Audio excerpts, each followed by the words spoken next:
Hello and welcome to the Zero to Homeowner Challenge. I'm Alicia Schaefer. I'm a realtor with Iron Valley Real Estate in Selinsgrove, Pennsylvania. I serve most of the central Susquehanna Valley area, and my goal with this challenge is to help people who might think that they don't have the qualifications to become a homeowner, or they're just starting out on their journey and they don't really know where to start. I want to give you clarity. I want to give you some good information for how you can get pre-approved, how you can get into your home even if you don't have a perfect credit score, you don't have 20% down to buy.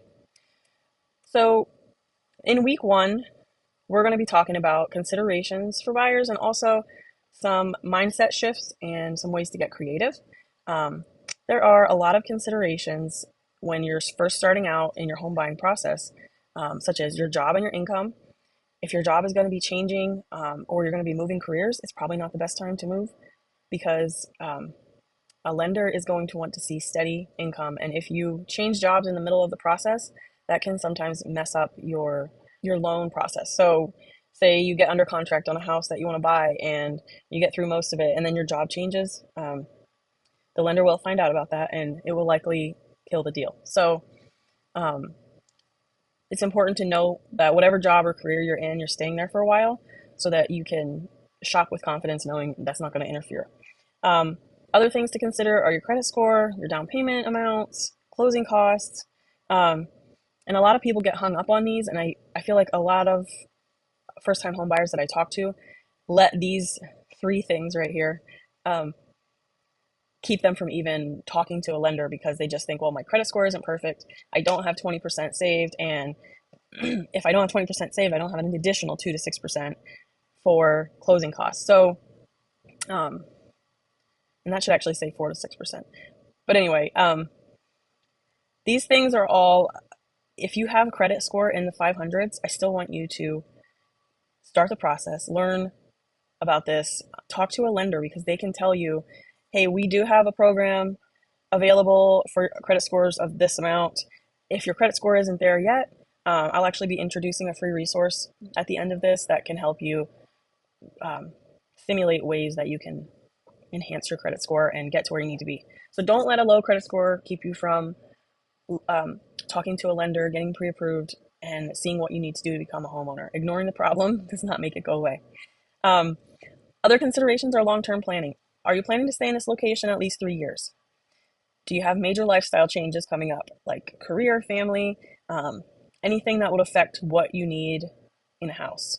And then the last thing is what a lot of people don't think about is as a homeowner, you're responsible for maintenance. So your monthly mortgage payment will wrap in property taxes and homeowners insurance, but maintenance of the home is on you. So it's beneficial.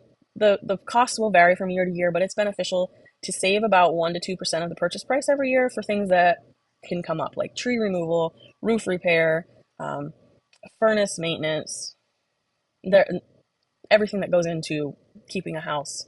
And if you keep things maintained on a regular basis, typically it keeps you from having the huge projects down the road. Um, so, also in week one, I want to talk about mindset and how you are approaching the home buying process. I have a lot of first time home buyers that have super high expectations. They want a house that is completely remodeled and in their taste and style and out in the country on 2 acres. And then they have a laundry list of things that they want. Um, but as a first time home buyer, sometimes you have to shift your mindset to this is an investment. This first home that we're buying is going to fund that dream home with all those things that we want.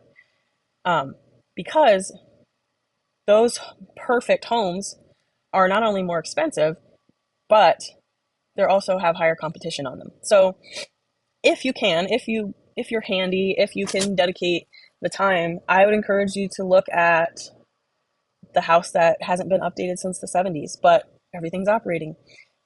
Because if you can move in somewhere and do small projects over time, that will multiply the equity that you're building as you live there and allow you to have a bigger proceeds check when it comes time to sell and move on to the next home that matches more of your dream attributes. Um, and I know that's hard for some people to hear, but I have a lot of people who, specifically in this area, I've had a lot of first time home buyers that want to buy in the country. They want a rural location. They don't want to be in town. They want 2+ acres, but they're currently renting in town. So obviously they can live in town with their current lifestyle. And what I want to help you do is stop renting, start building equity, let that first home that you buy fund the next step up so that you're not wasting all these years just dumping rent into something you'll never be able to show anything for. So that's part of the mindset shift. The other mindset piece here is if you don't have a perfect situation, don't let that prevent you from talking to the lender and figuring out the steps you need to take to get where you need to be so that you're ready to buy. And then I also want to discuss some of the creative solutions. I've had so many different scenarios. I had a VA buyer one time, and for anybody who doesn't know what that is, that's a veteran, and they have special financing that is 0% down. Um, I had him, we put an offer in over asking, um, and asked for seller credit back to pay the closing costs. So he bought a house, and it was actually his dream house. He bought it with $0 out of pocket. Um, Now, I don't want to say zero. There were probably some small things he had to pay for, like maybe the appraisal. So maybe about $500 out of pocket, but it was very low. I have one closing this week where he's a first time home buyer and his total out of pocket cost is going to be $250 because that's what he paid for the pest inspection. So there are ways to get creative. There's also programs available, and it will be in your booklet.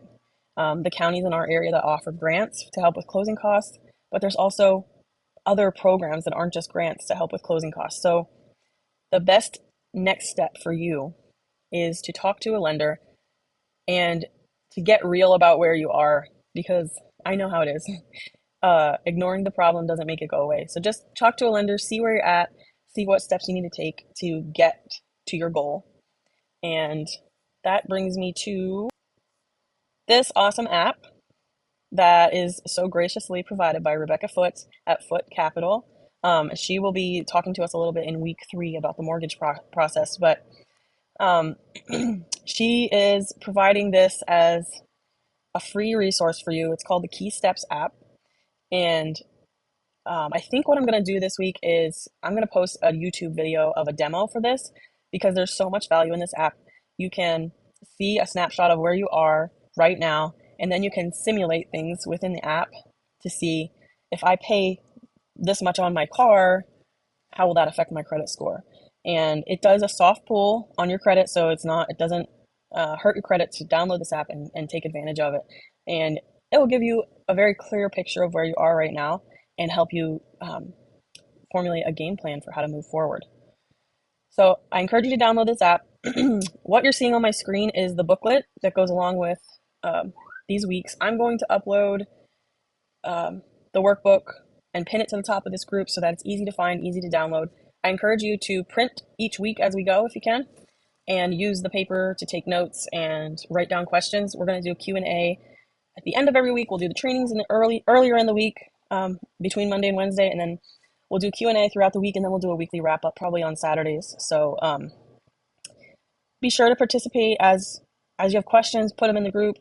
We will be doing giveaways throughout, and it's not going to be like every week. It's just going to be random. But every participation, every like, comment, share, every person that you invite to the group and add to the group, they will all count as entries. And I am looking forward to this. I'm looking forward to hearing your questions, and I will see you later this week.